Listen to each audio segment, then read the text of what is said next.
Hello everyone, my self सी काजल डिरोलिया। उम्मीद करते हैं सब बहुत बहुत अच्छे होंगे। हमारा आज का जो सेशन है वो है related to cash flow statement. Cash flow statement एक ऐसा चैप्टर है जो बीकॉम एमकॉम रेगुलर कोर्स का भी पार्ट है और साथ ही साथ एंट्रेंस लेवल पे भी इससे कई सारे क्वेश्चंस की कवरेज होती है। तो इफ़ इन केस आपको इसका कॉन्सेप्ट क्लियर होगा तो आप किसी भी लेवल के लिए प्रिपरेशन कर रहे हो, आप बहुत ही ईजिली इसे क्वेश्चन सॉल्व कर पाओगे। हमने पूरा हैंड रिटन नोट्स रखा है सो दैट आप लोगों को प्रॉपरली चीज़ें समझ में भी आए, और इसकी जो पीडीएफ है वो आपको हमारे टेलीग्राम चैनल से मिल जाएगी। तो आज हम लोग पूरा का पूरा कैश फ्लो स्टेटमेंट का कॉन्सेप्ट समझेंगे एंड नेक्स्ट क्लास में हम इसके कुछ एमसीक्यूज डील करेंगे and next to next class में इसके कुछ न्यूमेरिकल भी हम लोग सॉल्व करेंगे। बट आज हम लोग पूरा का पूरा कॉन्सेप्ट समझ लेते हैं related to cash flow statement. And ये चैप्टर आपको आपके बीकॉम रेगुलर कोर्स में, एमकॉम रेगुलर कोर्स में, बीकॉम एंट्रेंस एग्जाम में, एमकॉम एंट्रेंस एग्जाम में हर जगह हेल्प करेगा। आप किसी भी यूनिवर्सिटी से प्रिपरेशन कर रहे हो, आप किसी भी यूनिवर्सिटी से एमकॉम बीकॉम परस्यू कर रहे हो, हर एक यूनिवर्सिटी में कैश फ्लो स्टेटमेंट कोर्स का पार्ट होता ही होता है। तो चलो फिर हम लोग आज स्टार्ट करते हैं अपना आज का सेशन, जहाँ हम लोग पूरी डिटेल स्टडी करेंगे कैश फ्लो स्टेटमेंट की। अगर हम लोग कैश फ्लो स्टेटमेंट की बात करें तो ये एक ऐसा स्टेटमेंट है जो हमें हमारे कैश के बारे में बताता है। मतलब बिजनेस से रिलेटेड जितना भी कैश इनफ्लो हुआ और आउटफ्लो हुआ उसकी पूरी डिटेल हमें देता है कैश फ्लो स्टेटमेंट। अभी हम एक ओवरव्यू दे रहे हैं, फिर एक एक पॉइंट पढ़ करके उसके बारे में डिटेल डिस्कशन करेंगे। तो कैश फ्लो की अगर बात करें तो ओवरऑल एक पर्टिकुलर पीरियड में, लेट्स से हम बात कर रहे हैं 1/4/2020 टू 31 मार्च 2021। अगर हमें ये जानना है कि इस पर्टिकुलर पीरियड में हमारे बिजनेस से कितना कैश फ्लो हुआ तो उसके लिए हम लोग प्रिपेयर करते हैं कैश फ्लो स्टेटमेंट। और कैश फ्लो स्टेटमेंट पे सिर्फ वो आइटम ही इंक्लूड होगा जो कैश से रिलेटेड होता है। जब कैश का इनफ्लो होगा तो हम लोग ऐड करेंगे, जब कैश का आउटफ्लो होगा तो हम उसको लेस करेंगे। बट इफ़ इन केस हमारे पास कोई भी ऐसा ट्रांजैक्शन हो जो क्रेडिट में हो तो हम उसको कैश फ्लो स्टेटमेंट में रिकॉर्ड नहीं करेंगे। जैसे इसका एक एग्जांपल ले लो, अगर हम लोग ट्रेडिंग पीएल की बात करें तो हम सबको पता है कि जब हम लोग यहाँ सेल्स रिकॉर्ड करते हैं तो हम लोग क्रेडिट सेल्स भी रिकॉर्ड करते हैं और कैश सेल्स भी रिकॉर्ड करते हैं। क्यों? क्योंकि जर्नली जो हम अपनी बुक्स बनाते हैं वो बनाते हैं on accrual basis. Clear? But जब हम लोग कैश फ्लो स्टेटमेंट की बात करते हैं तो यहाँ सिर्फ वो आइटम आता है जो कैश से रिलेटेड है। इसका मतलब कैश सेल तो इंक्लूड होगा बट क्या क्रेडिट सेल्स इंक्लूड होगा? नहीं। जो उधार पे आपने सेल किया है, जब उसके बदले आपको कैश मिला ही नहीं तो वो कैश फ्लो स्टेटमेंट का पार्ट नहीं बनेगा। क्लियर?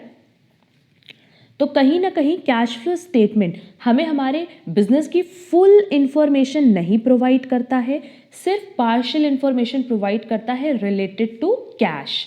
दैट इज जितनी भी चीज़ें क्रेडिट पे हुई हैं, उधार पे हुई हैं, चाहे क्रेडिट सेल हो, क्रेडिट परचेज हो, वो आउटस्टैंडिंग एक्सपेंसेस हो, अक्रूड इनकम हो, वो हम कैश फ्लो स्टेटमेंट में इंक्लूड नहीं करते। एंड अगर हम कैश फ्लो स्टेटमेंट में पार्शियल इन्फॉर्मेशन इंक्लूड कर रहे हैं, इसका मतलब कैश फ्लो हमें कभी भी अपने बिजनेस से रिलेटेड प्रॉफिट या लॉस की इन्फॉर्मेशन प्रोवाइड नहीं कर सकता। क्लियर? ये एक ओवरव्यू था कैश फ्लो स्टेटमेंट का। आगे हम ये डिस्कस करेंगे कि कैश फ्लो स्टेटमेंट किस अकाउंटिंग स्टैंडर्ड से रिलेटेड है और इसको प्रिपेयर करना कब मैंडेटरी है। बट अभी हम लोग पहले इसकी डेफिनेशन देखते हैं। यहाँ हमने सबसे पहला पॉइंट यही इंक्लूड किया कि it provides information about the cash receipts and cash payments of an enterprise for a given period. एक पर्टिकुलर टाइम पीरियड के लिए जब एक इंटरप्राइज ये जानना चाहती है कि उसके बिजनेस से कितना पैसा फ्लो हुआ या कितना पैसा यूज हुआ तो उसको हम कहते हैं कैश फ्लो स्टेटमेंट। अब आप लोग पूछोगे कि कैश फ्लो और कैश यूज्ड क्या होता है, तो वो भी देख लो। इफ़ इन केस आपका जो कैश इनफ्लो है, मतलब जो आपने अर्न किया है, जो आपके पास कैश आया है वो है 10,000 और कैश आउटफ्लो हुआ है 5,000। इसका मतलब एट द एंड आपके हाथ में कितना पैसा बच रहा है? 5,000। आपके बिजनेस के हाथ में कितना पैसा बचा? 5,000। बट अज्यूम करते हैं कि हमारा कैश इनफ्लो, जो हमारे पास पैसा आया है वो 10,000 है पर जो गया है वो 15,000 है।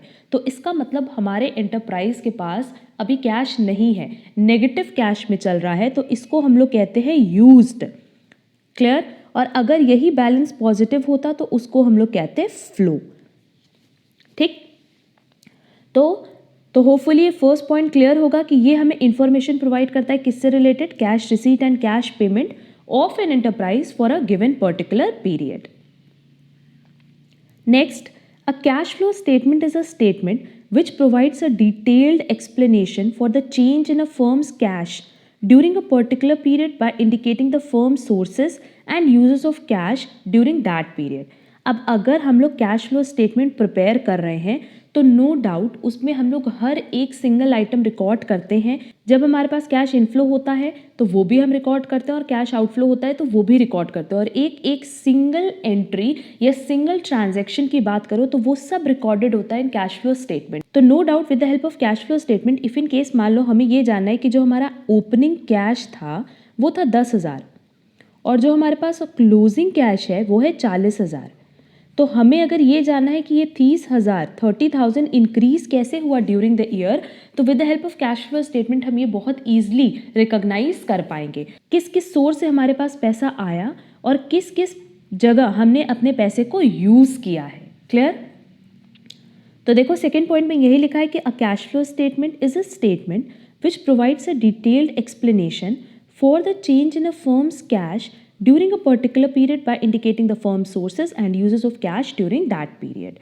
तो कैश फ्लो स्टेटमेंट एक ऐसा स्टेटमेंट है जो कि डिटेल में एक्सप्लेन करता है कि क्यों फर्म का कैश चेंज हुआ है ड्यूरिंग द पर्टिकुलर पीरियड, और बहुत ही easily with the help of cash flow statement हम ये समझ जाएंगे कि कौन कौन से हमारे पास सोर्सेज हैं, मतलब कहाँ कहाँ से कैश इनफ्लो हुआ एंड कहाँ कहाँ हमारा पैसा यूज हुआ है, दैट इज कैश आउटफ्लो।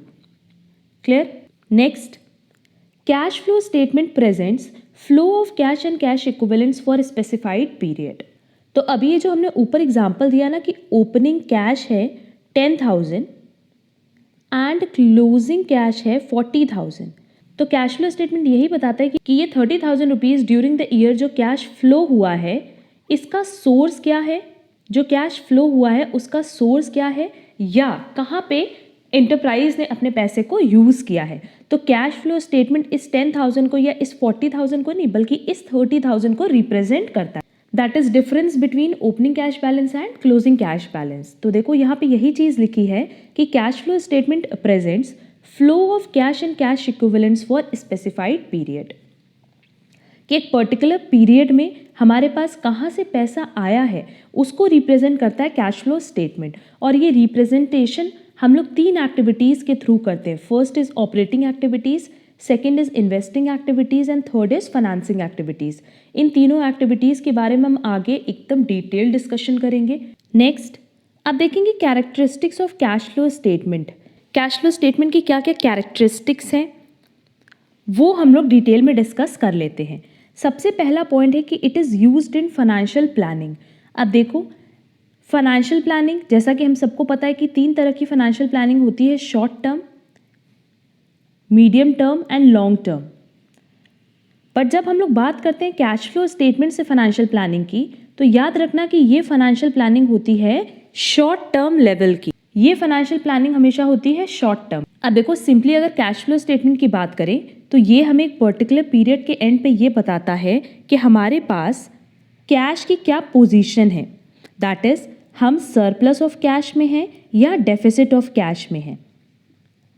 अगर हम लोग सरप्लस ऑफ कैश में हैं तो नो डाउट शॉर्ट टर्म के लिए हम प्लानिंग कर सकते हैं कि हम इस पैसे को कहाँ इन्वेस्ट करेंगे, बट अगर हम डेफिसिट में है दैट इज नेगेटिव है तो भी हम ये प्लानिंग कर पाएंगे कि उसकी हम रिकवरी कहाँ से करने वाले हैं। तो नो डाउट अगर कैश फ्लो स्टेटमेंट की बात करें तो ये कभी भी इस कैश फ्लो स्टेटमेंट के बैलेंस से आप लॉन्ग टर्म के लिए या मीडियम टर्म के लिए कोई प्लानिंग नहीं कर सकते। आप सिर्फ प्लानिंग कर सकते हो शॉर्ट टर्म लेवल पे। कैश पोजीशन को रिप्रेजेंट करता है, और अगर सरप्लस है तो आप शॉर्ट टर्म में ये प्लान कर सकते हो कि इस पैसे को हम कहाँ इन्वेस्ट करें, और डेफिसिट है तो आप शॉर्ट टर्म में ही प्लान करते हो कि कहाँ से हम उसकी रिकवरी करेंगे।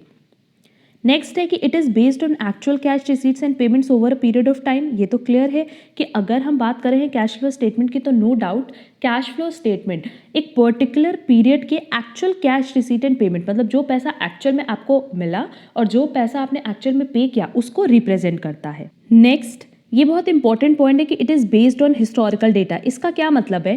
अब देखो, कैश फ्लो स्टेटमेंट हम लोग बनाते हैं ईयर एंड पे, मतलब एक पर्टिकुलर पीरियड के एंड पे, और उस पर्टिकुलर ईयर या उस पर्टिकुलर पीरियड के एंड तक जितना एक्चुअल में कैश इनफ्लो और कैश आउटफ्लो हुआ है हम उसको रिकॉर्ड करते हैं, मतलब वो ट्रांजैक्शन जो एक्चुअली हो चुके हैं। क्या ये एक्सपेक्टेड इनफ्लो आउटफ्लो होता है? नहीं, ये अभी हमने बताया कि ये कौन से वाले इनफ्लो आउटफ्लो होते हैं, एक्चुअल।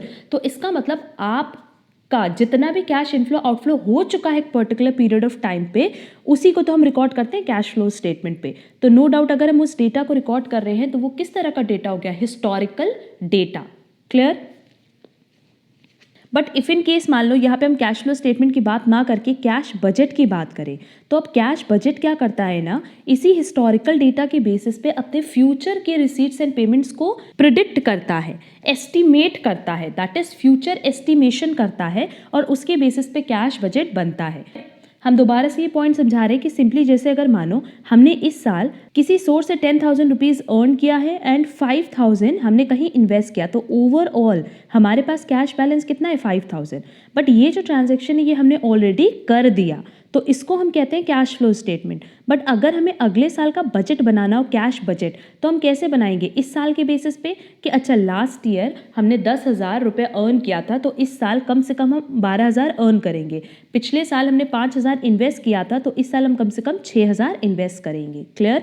तो कैश फ्लो स्टेटमेंट बेस्ड होता है एक्चुअल डेटास पे, और आप कह सकते हो कि हिस्टोरिकल डेटास पे। बट कैश बजट किस पे बेस्ड होता है? On future estimation of receipts and payments of cash, कि यहाँ हम फ्यूचर एस्टिमेट करते हैं कि हमारा फ्यूचर में कितना कैश इनफ्लो आउटफ्लो होना चाहिए, जो कि कंप्लीटली बेस्ड होता है हमारे हिस्टोरिकल डेटा पे। तो ये पॉइंट होपफुली आपको क्लियर होगा कि what is historical data.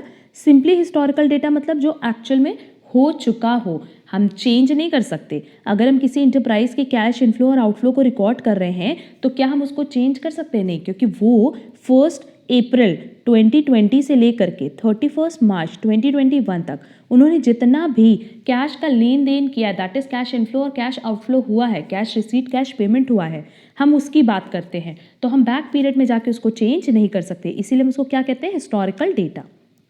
Next, information from cash flow statement can be use to prepare the cash budget. देखो ये पॉइंट हमने पहले डिस्कस कर लिया कि अगर हम कैश बजट की बात करते हैं तो व्हाट इज कैश बजट?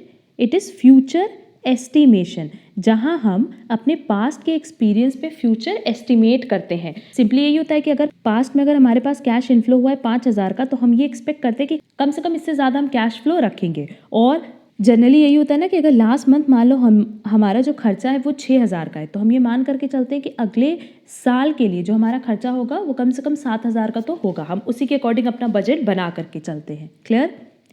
तो ये याद रखना कि कैश फ्लो स्टेटमेंट बेस्ड होता है हिस्टोरिकल डेटा पे एंड कैश बजट होता है ऑन फ्यूचर डेटा पे। अब देखो नेक्स्ट पॉइंट बोला कि it is prepared for a particular period और गिवन पीरियड, ये भी हम बता चुके हैं। And last point is it is derive from the financial statement with position statement and income statement. Position statement क्या है? Balance sheet. और इनकम स्टेटमेंट क्या है? PL account. तो नो डाउट आप जितना भी कैश फ्लो का सोर्सेज देख लो या कैश फ्लो आपने जो यूज़ किया है, आप जो भी कैश के सोर्सेज या कैश यूज़ देखो वो आप कहाँ से कलेक्ट करते हो? चाहे तो प्रॉफिट लॉस अकाउंट से कलेक्ट करते हो, चाहे बैलेंस शीट से कलेक्ट करते हो, क्योंकि सिंपली अभी हमने बताया कि कैश फ्लो स्टेटमेंट में हम 3 तरह की एक्टिविटीज़ रिकॉर्ड करते हैं: operating activities, investing activities and financing activities. अभी हम इसको आगे चल करके बहुत डिटेल डिस्कस करने वाले हैं, बट अभी यहाँ पे इन शॉर्ट बता दे रहे हैं। With the help of PL हम देखते हैं operating activities, and with the help of balance sheet हम देखते हैं investing activities and financing activities से कितना कैश इनफ्लो और आउटफ्लो हो रहा है। तो नो डाउट अगर आपको कैश फ्लो स्टेटमेंट बनाना है तो आप कैश फ्लो स्टेटमेंट बना सकते हो, but only with the help of income statement and position statement ही आप ये स्टेटमेंट बना पाओगे, क्योंकि इनकम स्टेटमेंट हमें डिटेल देती है ऑपरेटिंग एक्टिविटीज़ से रिलेटेड और बैलेंस शीट हमें डिटेल देती है investing activities and financing activities से, कि वहाँ से कितना कैश इनफ्लो हुआ एंड आउटफ्लो हुआ। क्लियर? अब देखो यहाँ हमने कुछ बेनिफिट्स इसके मेंशन किए हैं। सबसे पहला बेनिफिट है कि it provides information about the changes in cash and cash equivalents of an enterprise. ये हमने पहले ही बताया कि ड्यूरिंग द ईयर जो हमारे पास चेंज हो रहा है उसकी पूरी इन्फॉर्मेशन देने का काम किसका है? कैश फ्लो स्टेटमेंट का। It identifies cash generated from trading operations, क्योंकि सिंपली ये ऑपरेटिंग एक्टिविटीज़ के सारी एक्टिविटीज़ को रिकॉर्ड करता है, फिर चाहे वो कैश इनफ्लो से रिलेटेड हो या कैश आउटफ्लो से रिलेटेड। तो जो आपने ट्रेडिंग किया, दैट इज परचेज सेल की है, उससे रिलेटेड पूरी इन्फॉर्मेशन आपको कौन दे सकता है? Cash flow statement.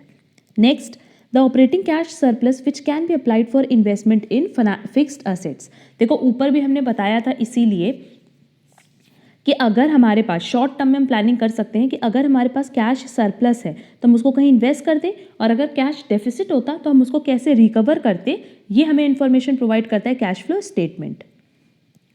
Portion of cash flow operations is used to pay dividend and tax and the other portion is plugged back. Simply हम यही करते हैं कि हमारे पास जितना भी कैश बैलेंस होता है उसी में से हम अपने शेयर होल्डर्स को डिविडेंड डिस्ट्रीब्यूट करते हैं और उसी में से हम टैक्स का पेमेंट भी करते हैं, और बाकी जो पैसा बच जाता है उसको हम क्या करते हैं? रिटेन कर लेते हैं इन the form of retained earning. And last, it is very useful tool of planning. तो ये क्लियर है प्लानिंग के लिए कि भाई शॉर्ट टर्म प्लानिंग में ये हमको हेल्प करता है, जहां हम ये देख पाते हैं कि अगर हमारे पास पॉजिटिव कैश है तो हम उसको कैसे यूज़ करेंगे और नेगेटिव कैश है तो हम उसको कैसे रिकवर करेंगे। Clear. Next, uses of cash flow statement. अब कहाँ कहाँ ये यूज़ होता है ये देख लेते हैं। It gives information regarding sources and application of cash equivalents for a specified period so that it becomes easier to plan investment, operation and financing activities of an enterprise। अब हमें पता है कि भाई हमारे पास कैश का सरप्लस है या कैश डेफिसिट है, तो हम उसी के अकॉर्डिंग अपनी operating activities, financing activities and investing activities को डिसाइड कर पाते हैं, या कह लो कि उनके लिए प्लान कर पाते हैं कि हम कब फिक्स्ड एसेट में इन्वेस्ट करेंगे, कब हमें मार्केट से पैसे रेज करने in the form of shares and so on. Next, it helps to understand liquidity and solvency. अब देखो ये सबसे इंपॉर्टेंट पॉइंट है कि लिक्विडिटी।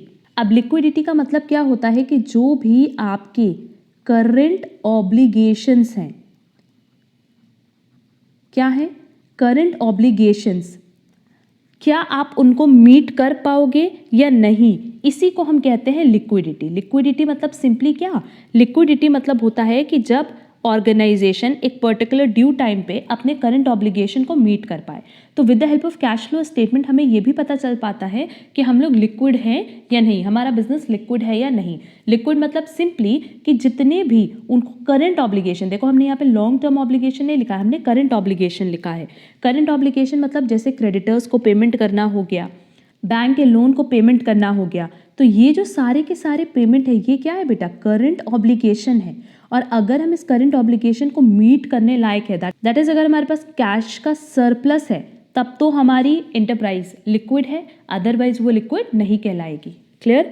लिक्विडिटी मतलब सिंपली क्या कि जब ऑर्गेनाइजेशन अपने करंट लायबिलिटीज़ को या करंट ऑब्लिगेशंस को पे करने लायक हो, तो with the help of cash flow statement हमें ये पता चल जाएगा कि हम कैश सरप्लस में या कैश डेफिसिट में। अगर कैश सरप्लस में है इसका मतलब हमारी एंटरप्राइज क्या है? Liquid. Clear. And solvency, simply भाई अगर आपके पास पैसे हैं, अगर आप पॉजिटिव बैलेंस है आपका, तब तो आप सॉल्वेंट रहोगे। नहीं तो इफ़ इन केस मान लो आपके पास बैक टू बैक 2-3 साल तक नेगेटिव कैश बैलेंस हो जाए, तो उसका मतलब कहीं ना कहीं आप इनसॉल्वेंट हो सकते हो। आपके पास सफिशिएंट अमाउंट नहीं अगर है अपनी लायबिलिटीज़ को मीट करने के लिए, तो उस केस में इनसॉल्वेंट भी आप हो सकते हो। तो ये सारी इन्फॉर्मेशन आपको कहाँ से मिलती है? With the help of cash flow statement. And last point is it provides information relating to surplus और डेफिसिट ऑफ कैश। अब देखो इस पॉइंट का भी बहुत डीप मीनिंग है कि हमें कैश फ्लो स्टेटमेंट से सिर्फ सरप्लस और डेफिसिट पता चलता है। इसका मतलब अगर हम बात करें प्रॉफिट और लॉस की, तो क्या प्रॉफिट लॉस पता चल पाएगा? नहीं, हमें सिर्फ इतना पता चलता है कि हम कैश पॉजिटिव में हैं या कैश नेगेटिव में, दैट इज हमारे पास कैश का बैलेंस है या कैश का बैलेंस नेगेटिव में है। बट कभी भी ऑर्गेनाइजेशन की प्रॉफिट एंड लॉस नहीं पता चलती with the help of cash flow statement. और क्यों नहीं पता चलती? क्योंकि सिंपली अगर हम अक्रूवल कंसेप्ट फॉलो करते तब तो हम बता पाते कि हमारे बिजनेस में प्रॉफिट है कि लॉस। बट अगर हम कैश फ्लो स्टेटमेंट बना रहे हैं, इसका मतलब हम कौन सा बेसिस फॉलो करें? Cash basis. और अगर आप कैश बेसिस फॉलो करो, इसका मतलब आप सारे के सारे ट्रांजेक्शन्स बुक में रिकॉर्ड नहीं कर रहे हो। जैसे जो क्रेडिट से रिलेटेड है वो आप बुक्स में रिकॉर्ड नहीं कर रहे हो, जो आउटस्टैंडिंग है वो रिकॉर्ड नहीं कर रहे हो, जो अक्रूड है वो रिकॉर्ड नहीं कर रहे हो। तो जब ड्यूरिंग द ईयर इतने सारे ट्रांजैक्शंस आप बुक में रिकॉर्ड नहीं कर रहे हो, तो क्या आपको करेक्ट प्रॉफिट और लॉस के बारे में पता चल पाएगा? नहीं। तो कैश फ्लो स्टेटमेंट को हम कभी भी प्रॉफिट लॉस जानने के लिए यूज़ नहीं करते। हम कैश फ्लो स्टेटमेंट बनाते हैं सिर्फ इतना जानने के लिए कि हमारी एंटरप्राइज के पास कैश सरप्लस है और डेफिसिट। क्लियर। लास्ट पॉइंट देखेंगे limitations of cash flow statement से रिलेटेड, फिर चलेंगे अपने फॉर्मेट पे। Non-cash transactions are not taken into consideration like shares or debentures issued to vendors, depreciation charged during the year. हम starting से बता रहे हैं कि हम इसमें सिर्फ वो आइटम रिकॉर्ड करते हैं जो कैश में हुआ हो, दैट इज जहाँ कैश इनफ्लो हुआ हो, जहाँ कैश आउटफ्लो हुआ हो, सिर्फ वो हम बुक्स में रिकॉर्ड करते हैं, that is actual cash inflow outflow. But if in case मान लो हमने अपने शेयर्स वेंडर्स को इशू किए, मतलब इसका क्या मतलब है, लेट्स से हमने किसी एक पर्सन से उसका फिक्स्ड असेट परचेज किया, तो हमें इसके बदले कैश पेमेंट करना है, बट हमने उनको बोला कि हम आपको कैश नहीं पे करके अपनी कंपनी का शेयर्स इशू कर देंगे. क्लियर? तो एंट्री क्या हो जाएगी, X2 शेयर्स. बट क्या आप इसको बुक्स में रिकॉर्ड कर पाओगे? नहीं. इसलिए बुक्स में रिकॉर्ड नहीं कर पाओगे क्योंकि यहाँ पे किसी भी तरह का कोई कैश इनफ्लो और आउटफ्लो नहीं हो रहा है. डेप्रीसिएशन, हम सबको पता है कि डेप्रीसिएशन की क्या एंट्री है, डेप्रीसिएशन टू असेट. डेप्रीसिएशन से आपका असेट डिक्रीज होता है, बट क्या इसमें कहीं पे भी कोई कैश इनफ्लो आउटफ्लो है? नहीं. डेप्रीसिएशन की अगर बात करें तो ये खुद में एक नॉन कैश आइटम है. तो यही चीज़ बता रहा है कि कैश फ्लो स्टेटमेंट में वो सारे आइटम्स रिकॉर्ड नहीं होते जो नॉन कैश आइटम्स हैं. Clear? Next, it is a statement related with past data. ये हमने पहले ही क्लियर कर दिया है. It is not used for judging the profitability of enterprises. ये भी हमने पहले क्लियर किया कि हम कैश फ्लो स्टेटमेंट से कभी भी इंटरप्राइज का प्रॉफिट और लॉस नहीं जान सकते, और ना ही हम कैश फ्लो स्टेटमेंट इस मोटिव से बनाते हैं. हम कैश फ्लो स्टेटमेंट सिर्फ इस मोटिव से बनाते हैं कि कितना कैश इनफ्लो है और कितना कैश आउटफ्लो है, दैट इज कैश सरप्लस और कैश डेफिसिट. तो क्या हम प्रॉफिटेबिलिटी को जज करने के लिए कभी भी कैश फ्लो स्टेटमेंट बना सकते हैं? नहीं. And last and most important point कि accrual accounting concept is ignored in this statement. जैसे क्रेडिट सेल हो गया, क्रेडिट परचेज हो गया, आउटस्टैंडिंग एक्सपेंसेस हो गया, इनको हम कभी भी बुक्स में रिकॉर्ड नहीं कर सकते. अगर हम कैश फ्लो स्टेटमेंट बना रहे हैं तो क्या हम कैश फ्लो स्टेटमेंट में इसको रिकॉर्ड कर सकते हैं? नहीं. क्लियर? तो देखो यहाँ तक जितनी भी चीज़ें थी वो रिलेटेड थी कैश फ्लो स्टेटमेंट के बेसिक कॉन्सेप्ट से कि कैश फ्लो स्टेटमेंट कब बनाया जाता है, with the help of cash flow statement हम क्या फाइंड आउट कर सकते हैं, एंड बाकी उसके लिमिटेशंस, एडवांटेजेस एंड यूजेस. अब हम लोग ये देखेंगे कि कैश फ्लो स्टेटमेंट का क्या फॉर्मेट है एंड ये कब कब मैंडेटरी है. ये दोनों पॉइंट हम डिस्कस करेंगे जो कि relevant exam point of view से. अब देखो नेक्स्ट इंपॉर्टेंट पॉइंट जो है वो है कि कैश फ्लो स्टेटमेंट बेसिकली किस बेसिस पे ड्राफ्ट किया जाता है, उसका प्रोफॉर्मा क्या है, एंड क्या क्या पॉइंट्स उसमें इंक्लूड होते हैं, ये कहाँ मेंशन किया है. ये मेंशन किया हुआ है अकाउंटिंग स्टैंडर्ड 3 में. Accounting standard 3 that is cash flow statement. Accounting standard 3 में ये सारे पॉइंट्स मेंशन किए गए हैं कि अगर एक एंटरप्राइज है तो उसको कब कैश फ्लो स्टेटमेंट बनाना है, अगर वो कैश फ्लो स्टेटमेंट बना रही है तो क्या प्रिस्क्राइब्ड प्रोफॉर्मा या फॉर्मेट है, कौन कौन सी एक्टिविटीज़ उसमें इंक्लूड होगी. ये सारे के सारे पॉइंट्स कहाँ इंक्लूड किए गए हैं, अकाउंटिंग स्टैंडर्ड 3 में. Clear? And second and most important point कि कैश फ्लो स्टेटमेंट बनाना कब मैंडेटरी है. हम हर एक बिजनेस इंटरप्राइज के पॉइंट ऑफ व्यू से बात कर रहे हैं कि जनरली जब हम लोग अपने फाइनेंशियल स्टेटमेंट की बात करते हैं तो हमारे फाइनेंशियल स्टेटमेंट में बैलेंस शीट आता है, प्रॉफिट एंड लॉस अकाउंट आता है, इसके साथ साथ नोट्स टू अकाउंट्स आता है, चेंजेस इन इक्विटी आएगी, एंड कैश फ्लो स्टेटमेंट भी फाइनेंशियल स्टेटमेंट का पार्ट बनता है. अब देखो हम लोग इस पे बात कर लेते हैं कि कैश फ्लो स्टेटमेंट बनाना कब मैंडेटरी है. क्या हर एक एंटरप्राइज के लिए कैश फ्लो स्टेटमेंट बनाना मैंडेटरी है? नहीं. देखो सिंपली अगर हम लोग बात करते हैं अपने एंटरप्राइज के फाइनेंशियल स्टेटमेंट की, तो फाइनेंशियल स्टेटमेंट में हर एक एंटरप्राइज के लिए profit and loss account and balance sheet बनाना तो मैंडेटरी है, एंड इसके अलावा नोट्स टू अकाउंट्स भी हर एक एंटरप्राइज ड्रॉ करती है. बट कैश फ्लो स्टेटमेंट के लिए रिक्वायरमेंट है कि अगर आप वो रिक्वायरमेंट फुलफिल कर रहे हो, दैट इज आप विद इन दैट रिक्वायरमेंट आ रहे हो, तब तो आपको कैश फ्लो स्टेटमेंट बनाना है. अदरवाइज कैश फ्लो स्टेटमेंट बनाना आपके लिए मैंडेटरी नहीं है. बट अगर कैश फ्लो स्टेटमेंट आप प्रिपेयर करते हो तो उस केस में वो किसका पार्ट माना जाएगा, फाइनेंशियल स्टेटमेंट का. तो ये याद रखना कि कैश फ्लो हमेशा फाइनेंशियल स्टेटमेंट का ही पार्ट होता है. बट कुछ इंटरप्राइज के लिए बनाना मैंडेटरी है और कुछ इंटरप्राइज के लिए मैंडेटरी नहीं है कि आप कैश फ्लो स्टेटमेंट बनाओ. और एक और चीज़ याद रखना कि जब ये मैंडेटरी है तब तो आप बनाओगे ही बनाओगे, बट अगर ये मैंडेटरी नहीं है तो बिजनेस ऑर्गेनाइजेशन पे है. अगर वो बनाना चाहे तो बना सकती है, वो चाहे तो न भी बनाए.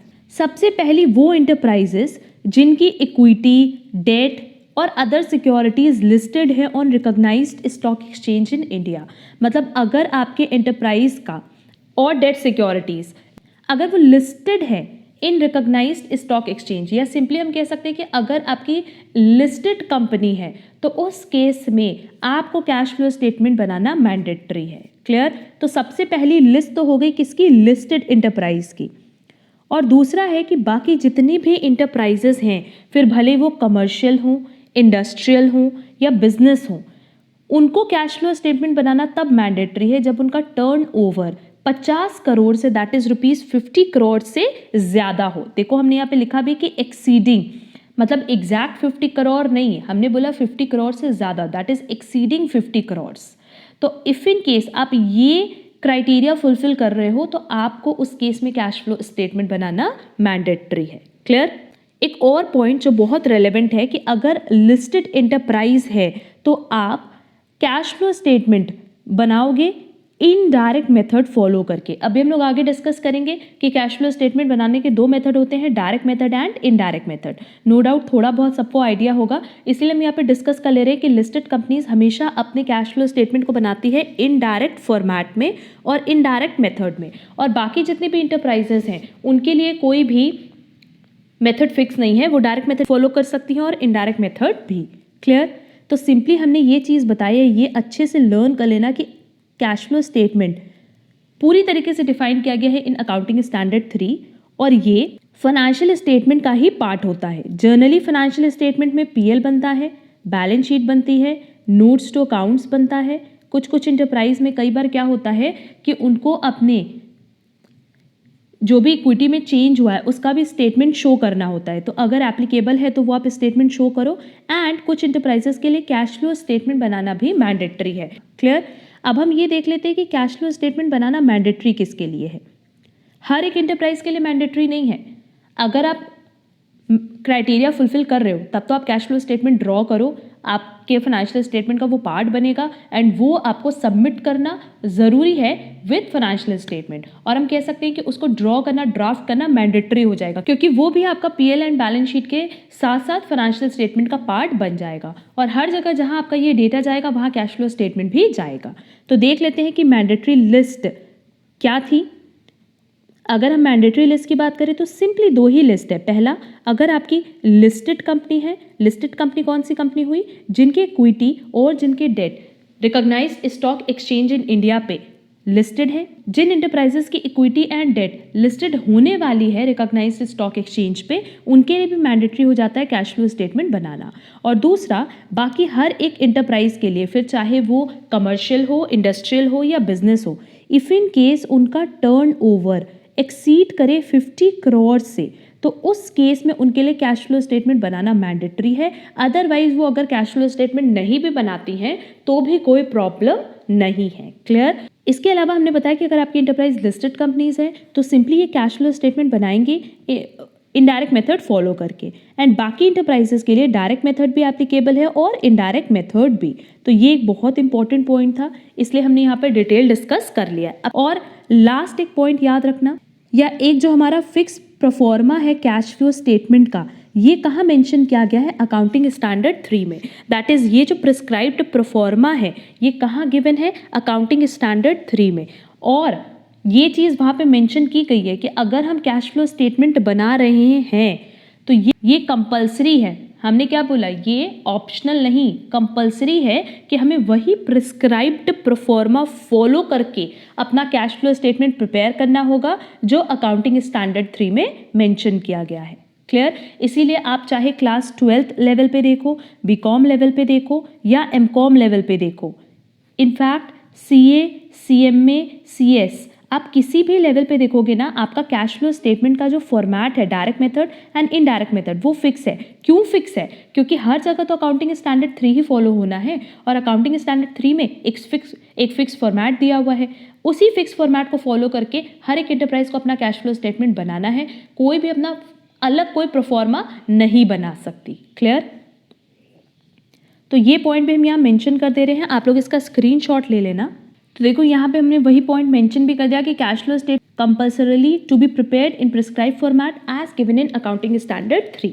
तो अब चलो हम लोग सिंपली चल रहे हैं अपने फॉर्मेट पे कि क्या प्रिस्क्राइब्ड फॉर्मेट है एज पर अकाउंटिंग स्टैंडर्ड। अब देखो अगर हम लोग कैश फ्लो एक्टिविटीज़ की बात करें तो इसको हम लोग 3 तरीके से क्लासिफाई करते हैं, जैसा कि हमने ऊपर भी बताया था कि operating activities, financing activities and investing activities. But देखो यहाँ पे ये चीज़ मेंशन किए हैं कि जो कैश फ्लो एक्टिविटीज़ है वो हमेशा 2 ही तरह की होती है, आइदर इनफ्लो ऑफ एक्टिविटीज़ और आउटफ्लो ऑफ एक्टिविटीज़। अगर इनफ्लो है तो पैसा बढ़ेगा और अगर आउटफ्लो है तो पैसा घटेगा।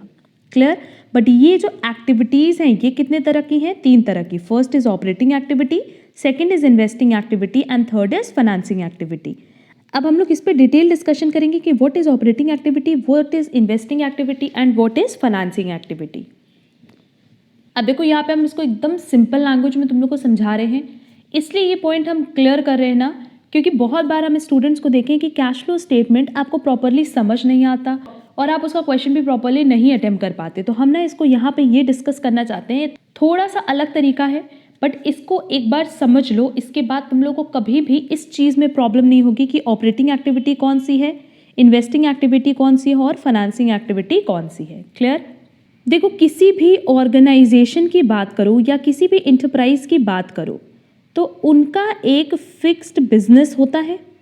अच्छा, जो वो बिजनेस कर रहे होते हैं ना, कोई भी बिजनेस वो कर रहे हो, चाहे वो ट्रेडिंग के बिजनेस में हो, दैट इज खरीद करके सामान बेच रहे हो, चाहे वो मैन्युफैक्चरिंग कर रहे हो, चाहे वो सर्विस प्रोवाइड कर रहे हो, वो किसी भी तरह का बिजनेस क्यों ना कर रहे हो, बट हर एक ऑर्गेनाइजेशन का एक फिक्स्ड बिजनेस होता है ना।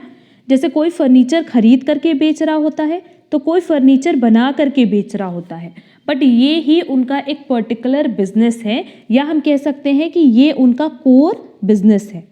क्लियर? जब आप अपना बिजनेस स्टार्ट करते हो तो आपका मोटिव क्या होता है कि उस कोर बिजनेस से अर्न करना। क्लियर?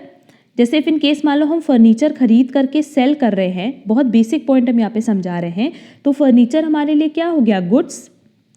एंड फर्नीचर को जो हम परचेज सेल कर रहे हैं ये ही हमारा क्या है? Core business. तो इस कोर बिजनेस को ही हम लोग कहते हैं ऑपरेटिंग एक्टिविटी। खुद सोचो कि यहाँ पे हमने क्या बोला? ऑपरेट करना। ऑपरेट हम किस चीज़ में कर रहे हैं? अपने कोर बिजनेस में। तो इस बिजनेस से रिलेटेड जितना भी कैश फ्लो होगा, आइदर इनफ्लो और आउटफ्लो, उसको हम लोग क्या मानेंगे बेटा? Operating activity. अच्छा, इसको अभी दूसरे सिंपल लैंग्वेज में भी हम समझाएंगे। दूसरा, किसी भी इंटरप्राइज में वो ये देखते हैं कि वो पैसा कहाँ इन्वेस्ट करें, कौन सा वो फिक्स्ड एसेट परचेज करें, या अगर उनको फिक्स्ड एसेट परचेज नहीं करना है तो वो किस सेक्टर में अपने पैसे को डाल के सेफ रखें। जैसे शेयर मार्केट हो गया, कंपनी के गवर्नमेंट के बॉन्ड्स हो गए, या कहीं और लैंड वगैरह में इन्वेस्ट करना। तो ये एक एक्टिविटी होती है किसकी? बिजनेस एंटरप्राइज की। क्योंकि हम सब ने देखा है ना कि वो अपने पैसे को अपने पास रिटेन करके नहीं रखते हैं, उस पैसे को ही वो फिक्स्ड एसेट में या किसी अदर इन्वेस्टमेंट में इन्वेस्ट करते हैं। तो इससे रिलेटेड जो भी इनफ्लो आउटफ्लो होगा उसको हम कहेंगे इन्वेस्टिंग एक्टिविटीज़। एंड लास्ट होता है बेटा financing activities. What is financing activities? अब अगर आप अपना बिजनेस स्टार्ट करो तो नो डाउट आपको पैसे की ज़रूरत पड़ेगी, आपको मनी की रिक्वायरमेंट होगी। अब हर एक बिजनेसमैन से तुम लोग पूछोगे ना तो उनके पास इतना सफिशिएंट पैसा नहीं होता कि वो अपने बिजनेस में लगाएं। जैसे अगर उनका बिजनेस 50 करोड़ का है तो उनके पास 20 करोड़ का ही अमाउंट होता है। तो ये बाकी 30 करोड़ कहाँ से आता है? ये आता है लोगों से, पब्लिक से या बैंक से। फिर से हम क्या बोल रहे हैं? ये कहाँ से आता है? पब्लिक से या बैंक से। अब तुम लोग बोलोगे मैम पब्लिक और बैंक से कैसे आता है? तो सिंपली देखो होता क्या है कि फाइनेंसिंग एक्टिविटीज़ हम बता रहे थे। तो सिंपली देखो होता क्या है, अगर एक बिजनेस एंटरप्राइज को 30 करोड़ की रिक्वायरमेंट है तो सबसे पहला ऑप्शन उसके पास क्या है कि वो बैंक के पास जाए और लोन लेके आ जाए। बट क्या हर किसी को लोन इतना ईजिली मिल जाता है? नहीं, इतना ईजिली किसी को बैंक लोन नहीं मिलता है। तो अगर बैंक लोन का ऑप्शन कट गया तो दूसरा ऑप्शन क्या है कि वो अपनी कंपनी के शेयर्स, अपने कंपनी के डिबेंचर्स, अपने कंपनी के बॉन्ड्स मार्केट में इशू करेंगे। और इशू करने पे होता क्या है कि पब्लिक उनको पैसा देती है। तो वो एक प्रोजेक्ट बनाते हैं जिसमें वो ये लिखते हैं कि वो ये 30 करोड़ कैसे अर्न करेंगे, है ना। और इसी प्रोजेक्ट के बेसिस पे वो अपने कंपनी के शेयर्स, डिबेंचर्स, बॉन्ड्स मार्केट में इशू करते हैं। जिन लोगों को पसंद आता है उनका प्रोजेक्ट दैट इज पब्लिक में से ही कुछ लोग उनके शेयर्स, डिबेंचर्स और बॉन्ड्स परचेज कर लेते हैं। तो जब पब्लिक परचेज करती है बेटा कंपनी से, तो पब्लिक क्या कर रही है, कंपनी को पैसा दे रही है, दैट इज मनी दे रही है। तो ये किस तरह की एक्टिविटी हुई, फाइनेंसिंग एक्टिविटी, जहां आप मार्केट से पैसा उठाते हो। तो मार्केट से पैसा उठाने के लिए दो ही तरीका है, चाहे आप बैंक से लोन ले लो, चाहे आप लोगों को अपने शेयर्स, डिबेंचर्स, बॉन्ड्स इशू कर दो। क्लियर?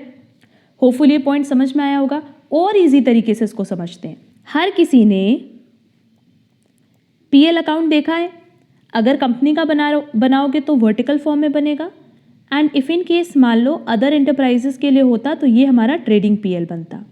अब यहाँ देखो, ये जो प्रॉफिट एंड लॉस अकाउंट बनता है, ये बेसिकली किसको रिप्रेजेंट करता है, जो भी करंट ईयर ट्रांजैक्शंस होता है उनको, या हम कह सकते हैं कि जो हमारा डे टू डे ट्रांजैक्शंस होता है उसको।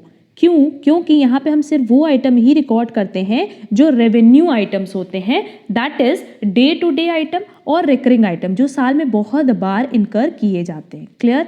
यहाँ पे देखो हम लोग क्या रिकॉर्ड करते हैं, सेल रिकॉर्ड करते हैं, परचेज रिकॉर्ड करते हैं। वैसे यहाँ देखो सेल रिकॉर्ड करते हैं, अदर इनकम रिकॉर्ड करते हैं, परचेज रिकॉर्ड करते हैं, एक्सपेंस रिकॉर्ड करते हैं, यही ना करते हैं। तो ये बेसिकली किससे रिलेटेड है बेटा, हमारे बिजनेस से ही तो रिलेटेड है। लेट्स से अगर हमने बोला था एग्जांपल फर्नीचर खरीद के बेचने का, तो फर्नीचर हमारे लिए क्या है, गुड्स है, और फर्नीचर को ही बेचना, फर्नीचर को ही खरीदना, ये हम रिकॉर्ड कर रहे हैं। और फर्नीचर को खरीदने बेचने से रिलेटेड जो भी हमारा खर्चा हो रहा है डे टू डे, जैसे सैलरी का खर्चा होगा, रेंट का खर्चा होगा, ये सारा का सारा एक्सपेंस हम कहाँ दिखाते हैं, ट्रेडिंग पीएल में दिखाते हैं ना। तो ये सारे के सारे आइटम किससे रिलेटेड है, हमारे कोर बिजनेस से। और हमने बताया कि जो हमारा कोर बिजनेस है वही तो हमारा ऑपरेटिंग एक्टिविटीज़ है। क्लियर? तो ऑपरेटिंग एक्टिविटीज़ में अभी तुम लोग आगे हम शो करेंगे कि ऑपरेटिंग एक्टिविटीज़ में हम सिर्फ वो आइटम रिकॉर्ड करते हैं जो हमारे पीएल का पार्ट होता है। क्लियर? हमने क्या बोला, जो हमारे पीएल का पार्ट होता है या हमारे कोर बिजनेस का पार्ट होता है। अब नेक्स्ट बैलेंस शीट की बात करें, कंपनी की बात करो तो वर्टिकल बनेगा, और अगर बाकी इंटरप्राइजेस की बात करो तो टी शेप में बनेगा। बट दोनों में सेम ही चीज़ होती है। यहाँ पे होता है, यहाँ होता है शेयर होल्डर्स फंड, फिर होते हैं लॉन्ग टर्म लाइबिलिटीज़, फिर होती है करंट लाइबिलिटीज़, फिर यहाँ होता है फिक्स्ड असेट या नॉन करंट असेट्स, और फिर होता है करंट असेट। यही होता है ना बेटा। तो अब यहाँ पे देखो, ये जो हम उठा रहे हैं, ये जो हम रेस कर रहे हैं, ये क्या है, पैसा ही तो है। किससे? पब्लिक से। शेयर होल्डर्स फंड्स में क्या होता है, इक्विटी शेयर होता है, प्रेफरेंस शेयर्स होता है, और लॉन्ग टर्म लोन्स में क्या होता है, डिबेंचर्स होता है, बैंक लोन होता है, यही सारी चीज़ें होती है बेटा। तो ये आप क्या कर रहे हो, अभी हमने बताया ना कि ये आप मार्केट से पैसे रेस कर रहे हो, और जब आप मार्केट से पैसे रेस करते हो तो उसको हम क्या कहते हैं, फाइनेंसिंग एक्टिविटीज़। क्लियर? आप जहाँ पे भी अपना पैसा इन्वेस्ट कर रहे हो, चाहे आप पैसा इन्वेस्ट करोगे, लगाओगे फिक्स्ड एसेट में, चाहे लगाओगे इन्वेस्टमेंट में, तो ये किस तरह की एक्टिविटी हुई, इन्वेस्टिंग एक्टिविटी। क्लियर? अब तुम लोग बोलोगे कि मैम करंट लायबिलिटी और करंट एसेट आपने कहीं इंक्लूड नहीं किया। क्यों नहीं इंक्लूड किया वो भी देखो। अगर हम current liability and current asset की बात करें तो ये भी किससे रिलेटेड होता है, हमारे ऑपरेटिंग एक्टिविटीज से रिलेटेड। क्यों? क्योंकि ये हमारे कोर बिजनेस को ही शो करता है। जैसे अगर मान लो आपने क्रेडिट पे सेल किया, तो जब आप क्रेडिट पे सेल करते हो तभी तो डेटर्स अराइज होता है, और क्रेडिट पे आप सेल क्या कर रहे हो, गुड्स सेल कर रहे हो। गुड्स आपके लिए क्या था बेटा, फर्नीचर। तो जब हम फर्नीचर सेल कर रहे हैं उधार पे, तभी तो डेटर्स अराइज हो रहा है, और डेटर्स कौन है, करंट एसेट है। फर्नीचर का जो भी इन्वेंट्री है दैट इज क्लोजिंग स्टॉक है, वही ना करंट एसेट है। तो इसका मतलब करंट लायबिलिटी की बात करो, क्रेडिटर्स की बात करते हैं यहाँ पे, तो क्रेडिटर्स मतलब क्या, जब हमने परचेज किया हो क्रेडिट पे, तो सिंपली अगेन यहाँ पे किसकी बात हो रही है, गुड्स की, दैट इज कोर बिजनेस की। हो रही है कि नहीं? तो जो भी हमारे कोर बिजनेस से रिलेटेड है, हमने इसलिए बताया कि जो भी हमारे कोर बिजनेस से रिलेटेड है या हमारे ऑपरेटिंग बिजनेस से रिलेटेड है, उसको हम कहाँ इंक्लूड करते हैं, इन ऑपरेटिंग एक्टिविटीज। तो करंट एसेट और करंट लायबिलिटी भी किसका पार्ट हो गया, ऑपरेटिंग एक्टिविटीज का। क्लियर? तो अब देख लो, ये चीज़ तुम लोग को बहुत ही ईजिली समझ में आ पाएगी कि अगर हम लोग पीएल बना रहे हैं और साथ ही साथ हम लोग बैलेंस शीट बना रहे हैं, किसकी, कंपनीज की, तो यहाँ सेल्स होगा, अदर इनकम होगा, एक्सपेंस होगा, परचेज होगा एंड बैलेंस शीट में ये शेयर होल्डर्स फंड है। अभी हमने बताया भी था, ये लॉन्ग टर्म लायबिलिटीज़ है, ये करंट लायबिलिटीज़ है, non current assets, investment, current assets. Clear? ये किसको रिप्रेजेंट कर रहा है बेटा, हमेशा ऑलवेज ऑपरेटिंग एक्टिविटीज़ को, as well as current asset and current liability भी किसको शो करिए, ऑपरेटिंग एक्टिविटीज़ को। Share holders fund and long term liability हमेशा किसको शो करेगा, फाइनेंसिंग एक्टिविटीज़ को, एंड ये दोनों हमेशा किसको रिप्रेजेंट करेगा, इन्वेस्टिंग एक्टिविटीज़ को। बस हो गया। इसीलिए हमने स्टार्टिंग में बताया था कि जब हम अपना बैलेंस शीट और पीएल बना लेते हैं, दैट इज पोजीशन स्टेटमेंट और इनकम स्टेटमेंट बना लेते हैं, तभी हमारे लिए पॉसिबल है कि हम अपना कैश फ्लो स्टेटमेंट बना पाए। तो जैसे ही कैश फ्लो स्टेटमेंट की बात आएगी, सिंपली आपको क्या करना है, पीएल और बैलेंस शीट के सारे आइटम्स वहाँ इंक्लूड करने हैं, बट किससे रिलेटेड, जहाँ पे कैश इनफ्लो और आउटफ्लो हुआ हो। बाकी एंटरप्राइजेस की बात करें तो जैसा हमने देखा भी है, जैसे सोल प्रोप्राइटर की बात करो तो ट्रेडिंग एंड पीएल बनता है ना, और बैलेंस शीट बनती है टी फॉर्मेट में, है ना। तो सिंपली यहाँ पे हम लोग क्या इंक्लूड करते हैं, by sales, to purchases, by stock, closing stock, to opening stock.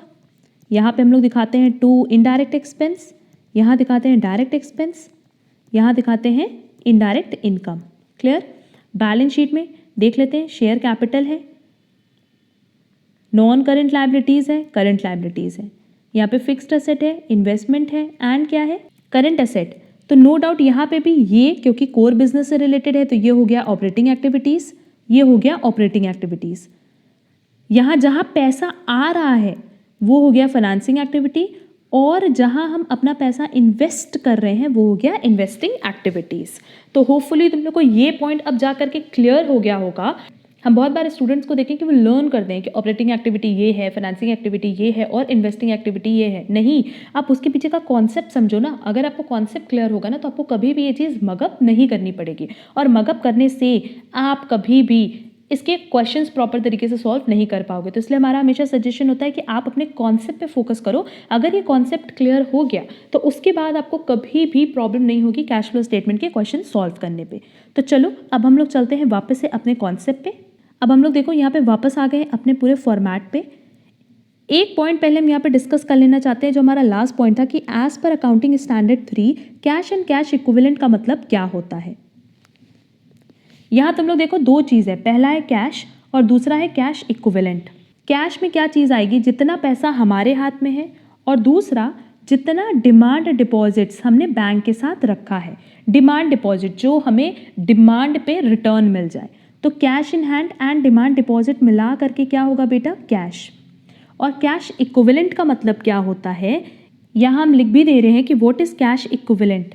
अब देखो अगर कैश इक्विवेलेंट की बात करें तो सिंपली हमेशा याद रखना कि कैश इक्विवेलेंट मतलब वो पैसा जो कि शॉर्ट टर्म में आपने कहीं इन्वेस्ट किया है और वो इन्वेस्टमेंट हाईली लिक्विड हो, मतलब जब आप चाहो आप उसको तुरंत के तुरंत कन्वर्ट कर सको किसमें, कैश में। क्लियर। तो उसको हम लोग बोलते हैं short term investments. Hopefully point clear होगा। क्लियर। अब देखो यहाँ पे हमने operating activities, financing activities and investing activities की डेफिनेशन भी मेंशन की है कि operating activities is the principal revenue generating activity of the firm, मतलब फर्म जहाँ से एक्चुअल में रेवेन्यू जनरेट करिए, दैट इज प्रिंसिपल, जो कोर आपका बिजनेस है उस एक्टिविटी से रिलेटेड जितने भी ट्रांजैक्शंस होंगे वो कौन से होंगे, operating activities. And other activities that are not investing और financing, it involves cash generated by producing and delivering goods और प्रोवाइडिंग सर्विसेज। क्योंकि हर एक ऑर्गेनाइजेशन का जो काम है वो क्या होता है, चाहे गुड्स को खरीद करके बेचना होता है, चाहे गुड्स को बना करके बेचना होता है, दैट इज प्रोड्यूसिंग और डिलीवरिंग। चाहे बना करके बेचे चाहे खरीद करके बेचे, बट उनका काम यही होता है कि चाहे तो वो कोई भी ऑर्गेनाइजेशन तुम लोग देखो वो क्या कर रहे हैं, चाहे तो वो कोई गुड्स खरीद करके बेच रहे हैं, बना के बेच रहे हैं, या सर्विस दे रहे हैं, जैसे पार्लर वाले पार्लर सर्विस दे रहे हैं, कोचिंग सेंटर वाले एजुकेशन की सर्विस दे रहे हैं। तो दो ही काम लोग कर रहे हैं सिर्फ, चाहे तो गुड्स बना करके बेचना, खरीद के बेचना, या सर्विसेज प्रोवाइड करना। तो यही आपका कोर बिजनेस है, और इस बिजनेस से रिलेटेड जितने भी आपको ट्रांजैक्शंस होंगे, जितनी भी एक्टिविटीज़ होंगी, वो कौन सी एक्टिविटीज़ होंगी, operating activities. Next is investing activities are the acquisition and disposal of long-term assets and other investments not included in cash equivalents. तो ये भी हमने क्लियर कर दिया था कि इन्वेस्टिंग एक्टिविटीज़ मतलब सिंपली जब आप फिक्स्ड असेट की बात करते हो प्लस लॉन्ग टर्म इन्वेस्टमेंट्स की बात करते हो, तो ये दोनों कहाँ आएगा, इन्वेस्टिंग एक्टिविटीज़ में। And last is financing activities are those activities that result in change in the size and composition of the owner's capital and borrowing of the fund. अब तुम लोग शेयर होल्डर्स फंड की बात करो तो हम लोग इक्विटी शेयर्स की बात करें, प्रेफरेंस शेयर्स की बात करें, डिबेंचर्स की बात करें, या लोन की बात करें, बैंक लोन की, तो ये सब किसका पार्ट हो जाएगा? Financing activity. तो फाइनेंसिंग एक्टिविटी मतलब जहाँ से पैसा हम मार्केट से उठा रहे हैं। इन्वेस्टिंग एक्टिविटी मतलब जहाँ मार्केट में पैसा लगा रहे हैं। और ऑपरेटिंग एक्टिविटीज़ मतलब सिंपली जो हम एक्चुअल में अपना बिजनेस सर्व कर रहे हैं। तो उससे रिलेटेड सारे के सारे ट्रांजेक्शन्स कहाँ आएंगे? ऑपरेटिंग एक्टिविटीज़ में।